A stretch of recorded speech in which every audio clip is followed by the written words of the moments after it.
విభేదాలు తారాస్థాయికి చేరుకున్నాయి సార్. తన ఎక్స్లో మస్క్ ట్రంప్ మీద వరుస విమర్శలు చేస్తూ పోస్టులు చేస్తూ ఉన్నారు.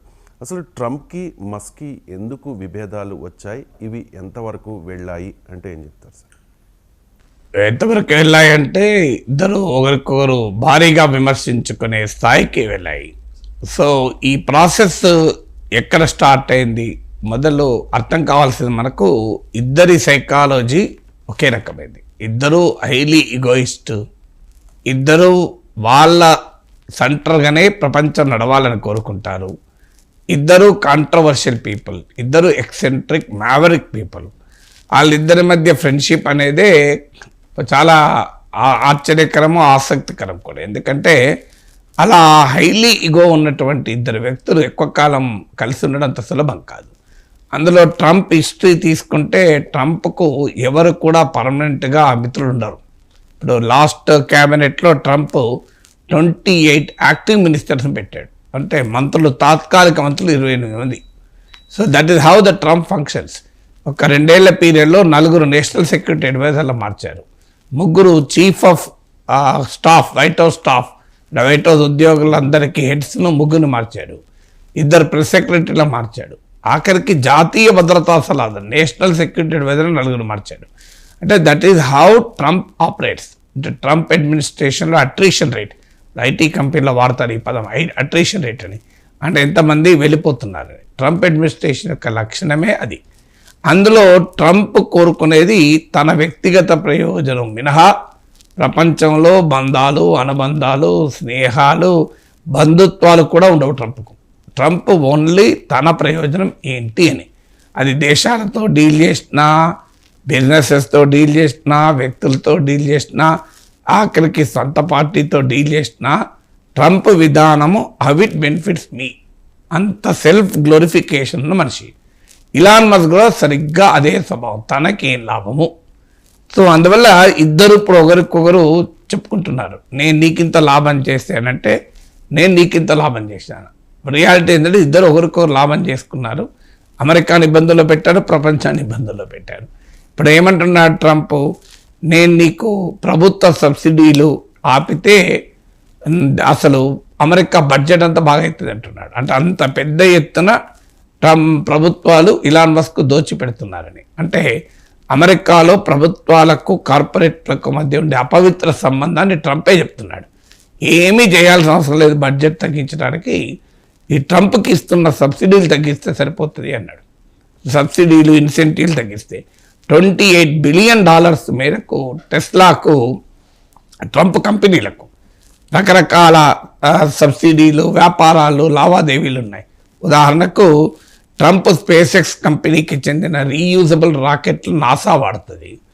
అలాగే ట్రంప్ కంపెనీలతో టెస్లాకు ఎలక్ట్రిక్ వెహికల్ మ్యాండేట్ అంటారు. అంటే ఇన్సెంటివ్స్, అంటే వాళ్ళు ఈ రిన్యూవబుల్ అంటే శిలాజనీలు, అంటే పెట్రోల్ కార్లు కాకుండా ఎలక్ట్రిక్ కార్లు కనుక వాటికి రకరకాల ఇన్సెంటివ్స్ ప్రభుత్వం ఇస్తుంది. సో ఈ బిగ్ అండ్ బ్యూటిఫుల్ బిల్ అని ట్రంప్ తెచ్చిన తాజా బిల్లులో ఎలక్ట్రిక్ వెహికల్స్కు రాయితీలు తీసేయడమే మస్క్కు కోపం వచ్చింది అనేది ట్రంప్ వాదన. అంటే చూడండి, ట్రంప్ ఏమంటున్నాడు, ఇలాన్ మస్క్ సెల్ఫ్ ఇంట్రెస్ట్ తప్ప ఇంకేమీ లేదు అంటున్నాడు. ఇలాన్ మస్క్ సరిగా అదే అంటున్నాడు, ట్రంప్కు తన ఇంట్రెస్ట్ తప్ప ఇంకోటి లేదు అని.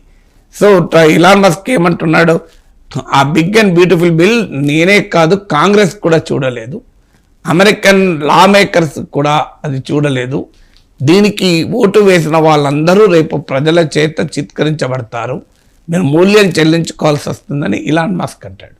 ట్రంప్ ఏమో ఆ బిల్లు మస్క్ చూశాడు, ఆ బిల్లు అందరికీ తెలుసు, ఆ బిగ్ అండ్ బ్యూటిఫుల్ బిల్. ఈ బిల్ ఏంటంటే 1000 పేజీలకు పైగా బిల్లు. అంటే పెద్ద ఎత్తున ట్యాక్స్ కట్స్, గవర్నమెంట్ ఎక్స్పెండిచరు, ఇలాంటి అనేక ప్రపోజల్స్ ఉన్న బిల్లు. ఈ బిల్లు ఇలాన్ మస్క్ అక్షరము చూశాడు, ఆయనకు ఎలాంటి అభ్యంతరము లేకుండే. కానీ నేను ఎప్పుడైతే ఈ ట్రంప్ కార్ల ఫ్యాక్టరీలకు, కార్లకు ఉత్పత్తులకు రాయితీలు ఇవ్వనన్నాడు ఎలక్ట్రిక్ వెహికల్, అప్పుడే ఆయన కోపం వచ్చింది. అప్పటిదాకా బ్రహ్మాండంగా ఉందన్నాడు అనేది ట్రంప్ వాదన. సో ఇలా ట్రంప్కు నేను సాయమే చేసి ఉండకపోతే ట్రంప్ గెలిచేవాడే కాదు, డెమోక్రట్లకు దిగువ సభ హౌస్ ఆఫ్ రిప్రజెంటేటివ్స్లో మెజారిటీ వచ్చేది, ఈవెన్ సెనెట్లో కూడా 51-49 ఉండేది అని ట్రంప్ విజయానికి తానే కారణము అని ఇలాన్ మస్క్ అంటున్నాడు. ట్రంప్ దానికి కౌంటర్గా అసలు నువ్వు లేకపోయినా నేను గెలిచేవాడిని అంటున్నాడు. సో ఇలా ఒక్కొక్కరిని ఇద్దరి మధ్య ఎక్కడి దాకా వెళ్ళిందంటే అసలు ట్రంప్ని తీసేయాలి అనే స్థాయికి ఇలాన్ మస్క్ మాట్లాడుతున్నాడు.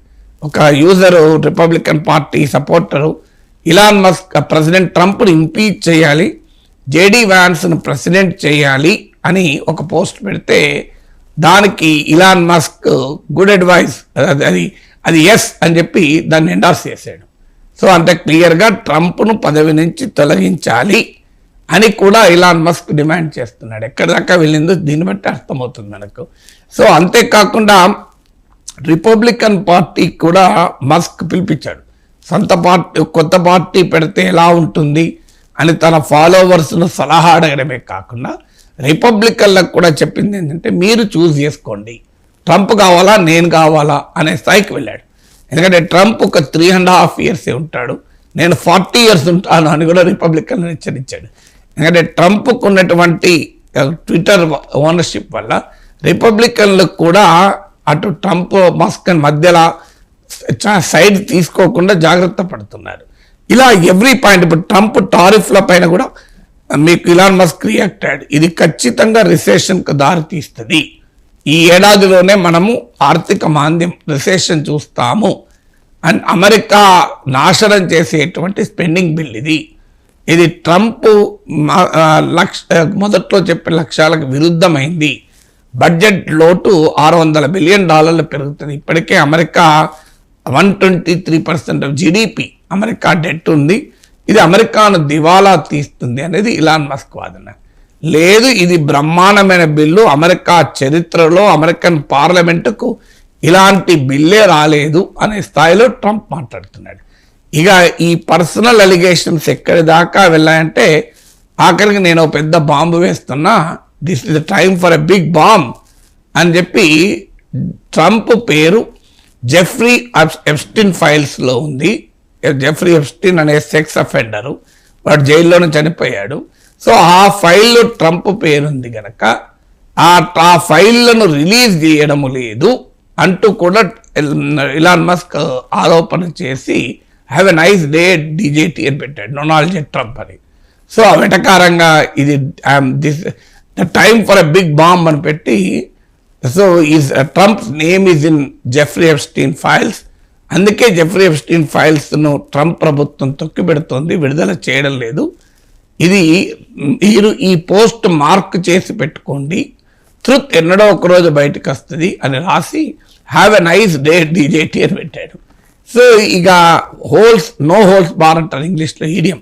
ఇక అమీ తుమీ తేల్చుకునే స్థాయికి ట్రంప్ అండ్ ఇలాన్ మస్క్ వచ్చేశారు. ఇది ఎక్కడి దాకా వెళ్తుంది, ఇక భవిష్యత్తులో కలవరా?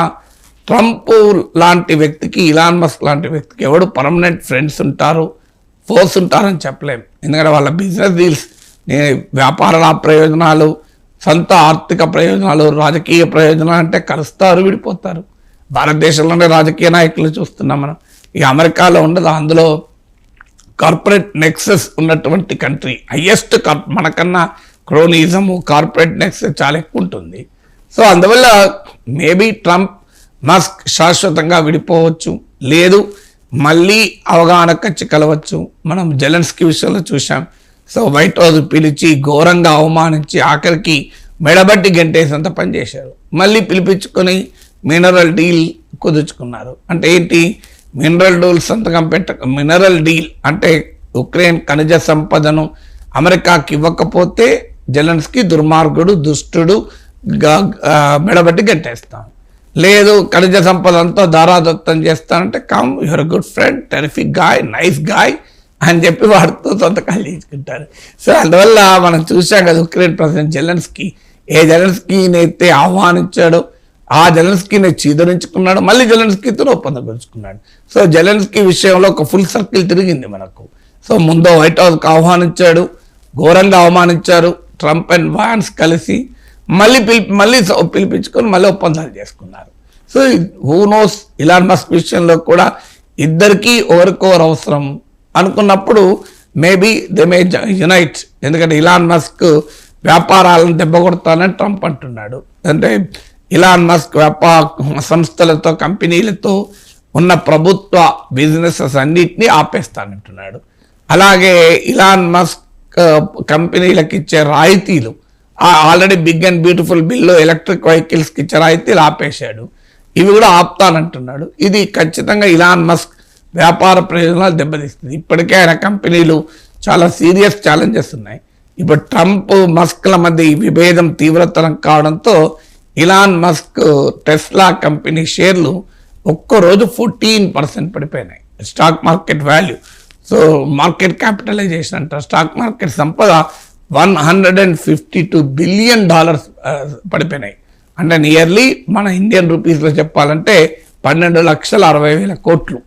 ఆ స్థాయిలో it is the biggest single day loss Tesla చరిత్రలో. ఆ స్థాయిలో షేర్లు పడిపోలే. లాస్ట్ 1 వీక్లోనే 18% పడిపోయింది. ఇప్పటి వరకు 30% పడిపోయింది.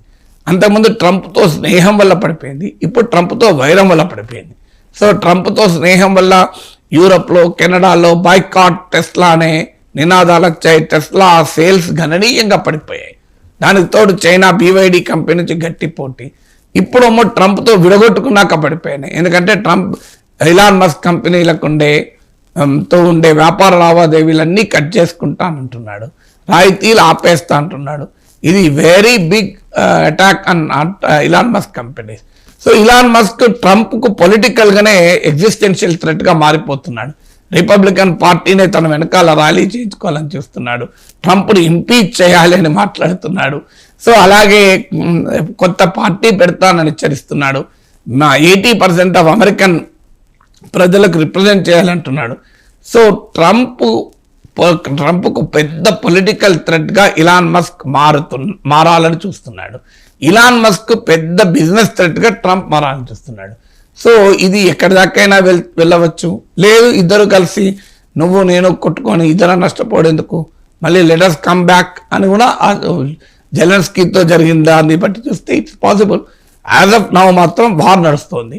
కాల్పుల విరమణ ఉంటుందా ఉండదా చెప్పలేదు. జెఫ్రీ ఎప్స్టీన్ ఫైల్స్లో ట్రంప్ పేరుంది కాబట్టి ట్రంప్ వాటిని బయట పెట్టడం లేదు. వాటిని బయట పెడితే గద్దె దిగడం ఖాయం ట్రంప్ అంటూ మస్క్ కామెంట్ చేస్తూ ఉన్నారు. సార్ అసలు ఏంటి సార్ ఈ Jeffrey Epstein files? Jeffrey Epstein files అనేది జెఫ్రీ ఎప్స్టీన్ అనే క్రిమినల్ సంబంధించిన ఇది బిగ్ సెక్స్ అఫెండర్. ఇతని పైనున్న కేసుల విచారణకు సంబంధించిన ఇన్వెస్టిగేషన్ పేపర్లు, వీటిని మీడియా జెఫ్రీ ఎప్స్టీన్ ఫైల్స్ అని పిలుస్తాయి. ఎందుకంటే మనం కూడా చూసాం చాలాసార్లు ఇలాంటి పేర్లు. అంటే జెఫ్రీ ఎప్స్టీన్ ఫైల్స్ అంటే జెఫ్రీ ఎప్స్టీన్ అనే క్రిమినల్ పైన జరిగిన ఇన్వెస్టిగేషన్కు సంబంధించిన డాక్యుమెంట్స్. ఇవి ఈ జెఫ్రీ ఎప్స్టీన్ 2019లో న్యూయార్క్ ఫెడరల్ జైల్లో చనిపోయాడు.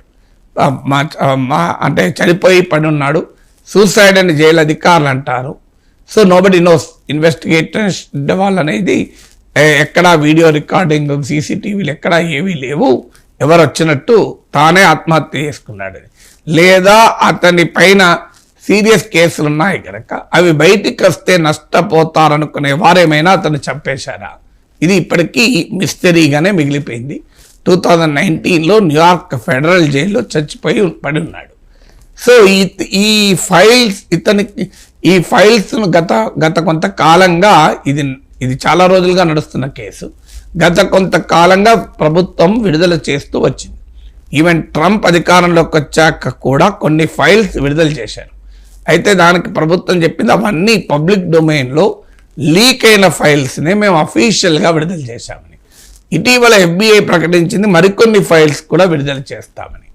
సో ఈ జెఫ్రీ ఎప్స్టీన్ డొనాల్డ్ ట్రంప్కు గతంలో మంచి మిత్రుడు. ఇతను 1990s నుంచి ఎర్లీ 2000 వరకు ఒక దశాబ్దానికి పైగా Trump and Jeffrey Epstein friendship నడిచింది. 1992లో తన కాస్ట్లీ క్లబ్ ఉంది మ్యారలోగాలో. సో అక్కడ క్యాలెండర్ గర్ల్ అనే కాంపిటీషన్ నిర్వహించినప్పుడు ఇద్దరు ఉన్నట్టు వీడియోలు వచ్చాయి, ఫొటోస్ వచ్చాయి. ఇద్దరు డాన్స్ చేస్తున్న అమ్మాయిల వైపు వేలు చూపెడుతూ. సో ఈ జెఫ్రీ ఎప్స్టీన్ పైన ఆరోపణ ఏంటంటే ఈవెన్ చైల్డ్ సెక్స్ అబ్యూస్ కూడా 14 years అమ్మాయికి డబ్బులు ఇచ్చారు లైంగిక వేధింపుల లైంగిక వాంఛ తీర్చమని అని కూడా ఆరోపణ. So even Donald Trump statement కూడా ఉంది క్లియర్గా, Jeffrey Epstein is a terrific guy, is a terrific guy, is a big fun to be with him.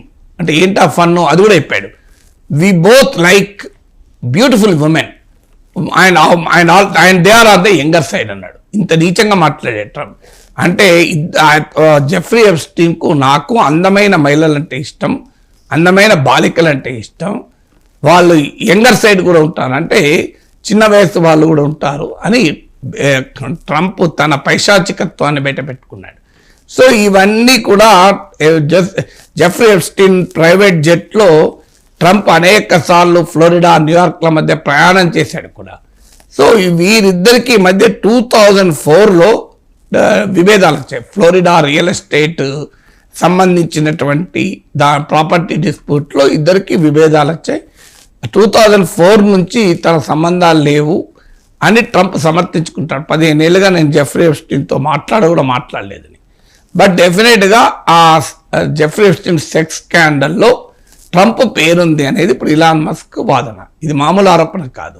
ఎందుకంటే ఇదే అంతకుముందు ట్రంప్ ఎలక్షన్ టైంలో కూడా ఇలాంటి ఆరోపణలు ఎదుర్కొన్నాడు. ఫెలోని అని చాలా కేసులు అయ్యాయి. అసలు ప్రెసిడెంట్గా అతను ఎలక్ట్ అయ్యటానికి ఎలిజిబులా కాదా అన్న చర్చ వచ్చింది.